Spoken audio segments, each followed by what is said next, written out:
tidak diketahui banyak orang. Dia adalah Dr. Muhammad Kamal Ismail, pemilik ide marmer dingin, kubah listrik dan payung yang megah di Masjidil Haram. Beliau orang termuda dalam sejarah Mesir yang memperoleh ijazah sekolah menengah atas, orang termuda yang terdaftar di sekolah teknik kerajaan pertama, orang termuda yang lulus dan dikirim ke Eropa untuk mendapatkan 3 gelar dokter di bidang arsitektur Islam. Dia juga yang termuda yang mendapatkan syal Nil dan pangkat besi dari raja. Dr. Muhammad Kamal menikah pada usia 44 tahun. Istrinya melahirkan seorang anak laki-laki lalu meninggal dunia. Setelah itu beliau tetap menyendiri dan mencurahkan seluruh waktunya untuk beribadah kepada Allah hingga wafat. Beliau menghabiskan hampir 100 tahun usianya untuk melayani 2 masjid suci, jauh dari sorotan media massa, ketenaran, apalagi uang. Dr. Muhammad Kamal Ismail adalah insinyur pertama yang melakukan perencanaan dan pelaksanaan proyek perluasan Masjidil Haram di Mekah dan Masjid Nabawi di Madinah. Dia menolak untuk menerima cek pembayaran jutaan dolar untuk ide desain teknik dan pengawasan arsitekturnya yang diberikan oleh Raja Fahd bin Abdul Aziz Al Saud, juga perusahaan Bin Laden. Dia mengatakan kepada Bakar bin Laden, "Mengapa saya harus menerima uang untuk pekerjaan saya di 2 masjid suci? Bagaimana saya akan menghadap Allah pada hari kiamat nanti?"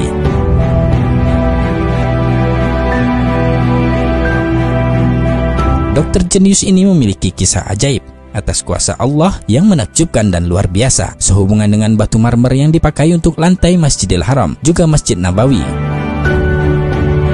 Dr. Kamal ingin menutupi lantai Masjidil Haram dengan marmer khusus yang bisa menyerap panas untuk jamaah yang melakukan tawaf. Marmer ini hanya tersedia di sebuah gunung kecil di Yunani.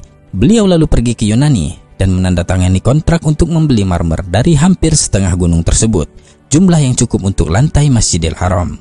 Beliau menandatangani perjanjian tersebut dan kembali ke Mekah. Setelah 15 tahun selesai pembangunan di Masjidil Haram, pemerintah Saudi memintanya untuk menempatkan jenis marmer yang sama di Masjid Nabawi di Madinah. Dr. Muhammad Kamal mengatakan, "Ketika raja memintanya untuk melapisi Masjid Nabawi juga dengan marmer yang sama, saya menjadi sangat bingung karena hanya ada satu tempat di dunia ini untuk mendapatkan marmer jenis ini, yaitu di Yunani, dan saya sudah membeli setengah dari yang tersedia." Dr. Kamal mengatakan bahwa ia pergi ke perusahaan yang sama di Yunani dan bertemu dengan CEO dan menanyakan jumlah yang tersisa dari marmer tersebut. CEO itu mengatakan bahwa marmer yang ada di gunung itu telah terjual semuanya 15 tahun yang lalu. Dr. Kamal menjadi sangat sedih. Ia melangkah keluar dan ketika hendak meninggalkan kantor mereka, ia bertemu dengan sekretaris kantor. Dr. Kamal memintanya untuk memberitahu keberadaan orang yang membeli sisa jumlah marmer tersebut. Sekretaris itu menjawab bahwa akan sulit untuk mengetahui dari catatan yang sudah sangat lama. Atas permintaan Dr. Kamal, ia berjanji akan mencari berkasnya. Dr. Kamal kemudian memberikan alamat dan nomor hotelnya dan berjanji akan mengunjunginya kembali keesokan harinya.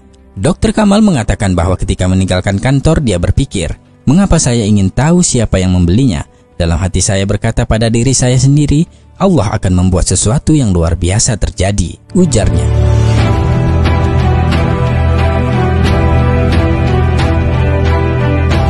Keesokan harinya, beberapa jam sebelum berangkat ke bandara, Dr. Kamal menerima telepon dari sekretaris perusahaan itu yang mengatakan bahwa dia telah menemukan alamat pembeli.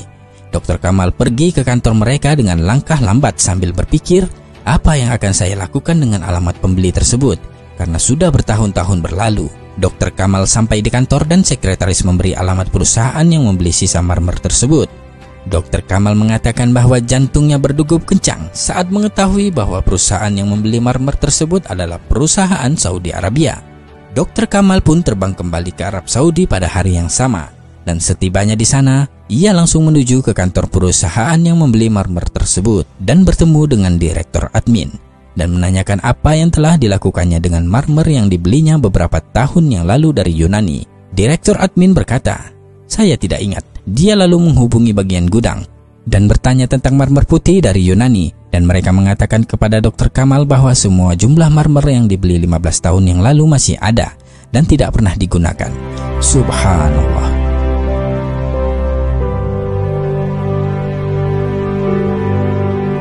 Dr. Kamal mulai menangis seperti bayi, dan selanjutnya dia menceritakan kisah lengkapnya kepada pemilik perusahaan. Dr. Kamal memberikan cek kosong kepada pemilik perusahaan dan memintanya untuk menuliskan jumlah yang diinginkan. Ketika pemilik perusahaan mengetahui bahwa marmer tersebut adalah untuk Masjid Nabawi, ia berkata, Allah membuat saya membeli marmer ini dan melupakannya, karena marmer ini dimaksudkan untuk digunakan di Masjid Rasulullah. Allahu Akbar.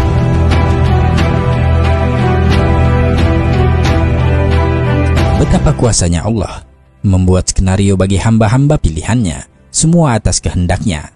Dr. Muhammad Kamal Ismail meninggal pada 2 Agustus 2008. Semoga Allah menempatkan beliau di tingkat tertinggi di surga Firdausnya kelak. Amin ya rabbal alamin. Wallahu a'lam bishawab.